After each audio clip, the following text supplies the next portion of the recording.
Olá, queridos amados irmãos, graça e paz a cada um de vocês, sejam todos muito bem-vindos e bem-vindas aqui ao nosso canal. Que alegria poder nos encontrar mais uma vez para juntos meditar, refletir e rezar com a Palavra de Deus. Hoje, nessa terça-feira, nesse dia 18 de julho de 2023, estamos vivenciando a 15ª semana do Tempo Comum. E a liturgia de hoje propõe para a nossa reflexão o Evangelho de São Mateus, capítulo 11, versículos de 20 a 24, que vai nos narrar o seguinte: Naquele tempo, Jesus começou a censurar as cidades onde fora realizada a maior parte dos seus milagres, por não se tinham convertido. Ai de ti, Corazim, ai de ti, Betsaida, porque se os milagres que se realizaram no meio de vós tivessem sido feitos em Tiro e Sidônia, há muito tempo elas teriam feito penitência, vestindo-se de cilício e cobrindo-se de cinza. Pois bem, eu vos digo, no dia do julgamento, Tiro e Sidônia serão tratadas com menos dureza do que vós. E tu, Cafarnaum, acaso serás erguida até o céu? Não, serás jogada no inferno. Porque se os milagres que foram realizados no meio de ti tivessem sido feitos em Sodoma, ela existiria até hoje. Eu, porém, vos digo, no dia do juízo, Sodoma será tratada com menos dureza do que vós. Palavra da salvação. Glória a vós, Senhor. Queridos e amados irmãos, estamos então caminhando no nosso tempo litúrgico e a cada dia temos a oportunidade de nos enriquecer e aprender com a Palavra de Deus. Hoje, então, de maneira especial, o Evangelho, ele traz para nós, então, a censura de Jesus às cidades onde, então, ele realizou a maior parte dos seus milagres. Porque, mesmo Jesus, então, agindo, eles não conseguiram enxergar Deus visitando a eles. E assim, então, Jesus vai dizer que aquelas cidades que no passado foram destruídas, se tivessem sido realizados os milagres que ele realizou lá, com certeza aquele povo teria se convertido, feito penitência, vestindo-se de cilício, de cinzas. Então, Jesus está dizendo o que com isso? Ora, e principalmente nos dias de hoje, muitas pessoas, para poderem então acreditar em Deus, precisam ver. Ora, quando nós então precisamos ver para poder crer, isso passa do âmbito da fé e vai para então o racional, ou seja, a metodologia empírica, ou seja, aquilo que são os estudos, as provas científicas, isso atestam, é comprovado cientificamente, então foge do âmbito da fé. Agora, o que Jesus está dizendo é que nós precisamos então viver pela fé. É pela fé que nós vamos conseguir, mesmo sem enxergar, nós vamos conseguir então esperar o tempo certo da ação de Deus. A intervenção de Deus no momento certo, oportuno, é a certeza de que, então, na hora certa, Deus irá intervir e realizar aquilo que nós, então, pedimos a Ele. Agora, se nós, então, ficarmos somente esperando milagres, prodígios, sinais, nós vamos nos frustrar enquanto seres humanos e, principalmente, até mesmo na nossa fé, no nosso relacionamento com Deus. Quantas pessoas no dia de hoje ainda não conseguiram, superar a perda do ente querido no tempo da pandemia? Quantas pessoas se afastaram de Deus porque não conseguiram enxergar que esse tempo da pandemia não foi algo proporcionado por Deus, mas é consequência das escolhas, das atitudes dos seres humanos, que então fugindo do centro daquilo que preenche, dá sentido à nossa vida, ou seja, se afastando de Deus, automaticamente vai buscar então naquilo que o mundo vai apresentando, e aquilo que o mundo nos apresenta é movido pelo dinheiro, pelos interesses, pelo poder. E é por isso que nós então presenciamos tantas atitudes sinistras, por assim dizer, barbaridades. O ser humano cada vez mais, estamos vivendo num tempo de evolução, tanto no meio da ciência, da medicina, em vários aspectos. Mas nós, enquanto seres humanos, estamos regredindo cada vez mais. A primeira leitura de hoje narra para nós, então, o nascimento de Moisés.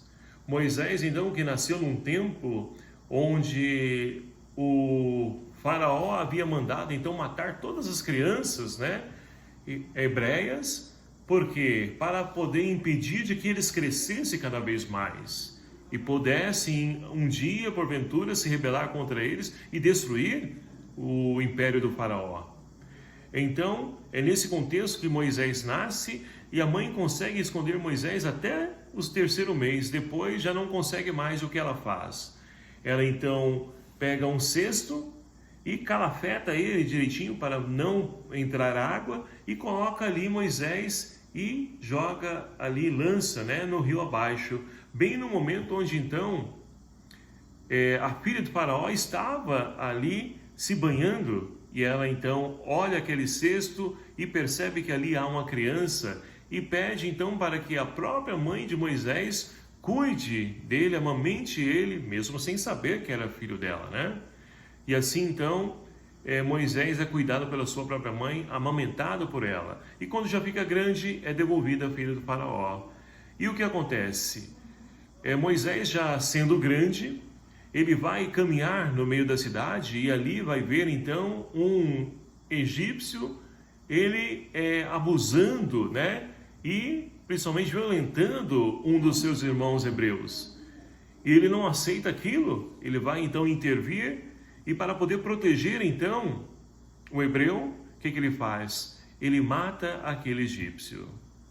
E ali então ele se esconde e foge, mas no dia seguinte ele percebe que aquilo não ficou oculto. E ali chega aos ouvidos do faraó, que manda lançar uma perseguição contra Moisés, que foge para o deserto e estabelece lá em Madiã a sua morada. Então, queridos amados irmãos, a primeira leitura narra o quê? É a ação de Deus, né? Protegendo, livrando e dando oportunidade para que uma pessoa que estava condenada à morte, para que pudesse então viver, e foi cuidada então pela filha do faraó.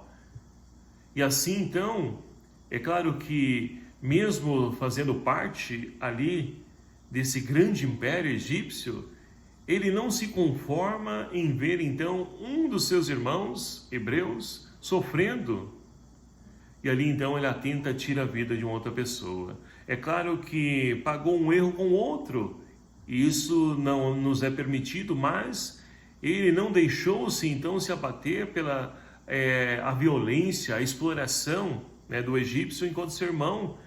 E aquilo então vai sofrer consequências para ele, ou seja, ele tem que largar toda a realeza a qual estava então morando e vai fugir agora, viver no deserto. E assim foi o início da caminhada de Moisés, aquele que futuramente vai então liderar essa libertação do povo de Israel, onde então Deus vai chamar ele para poder ali liderar esse povo. Então, meus queridos amados irmãos, a vida de muitas pessoas, ela não nasce na facilidade.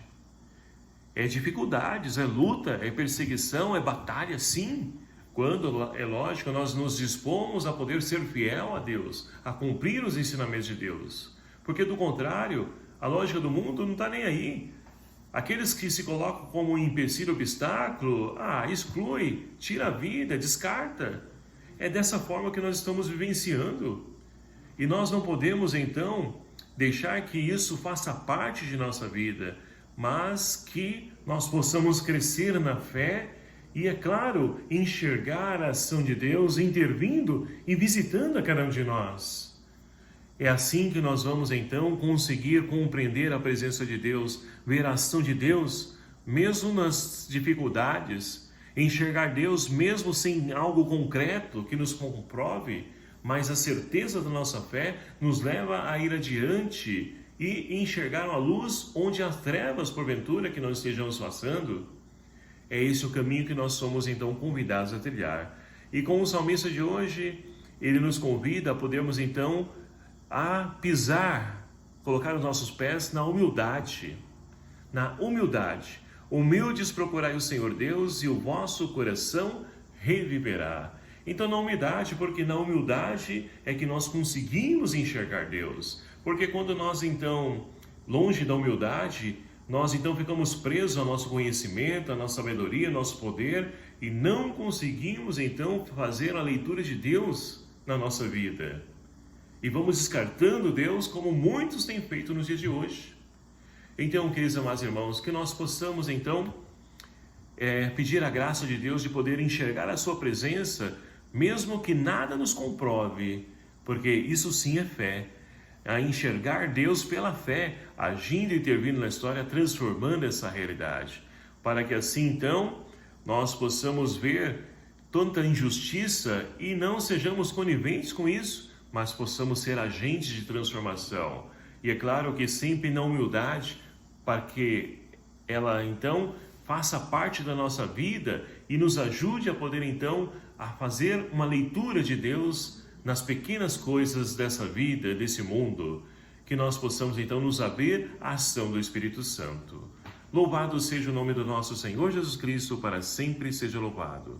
Obrigado a você, meu querido amado irmão, que nos acompanha aqui no nosso canal, e peço a sua ajuda para compartilhar, divulgar, para que a palavra de Deus alcance o maior número possível de pessoas. Conto com a sua ajuda, a sua colaboração. O Senhor esteja convosco, Ele está no meio de nós. Por intercessão de São Pedro e São Paulo, abençoe-vos o Deus Todo-Poderoso, Pai, Filho e o Espírito Santo. Amém. Um abraço fraterno a cada um de vocês. Até o próximo vídeo, se assim nos permitir. Espero por você. Até lá.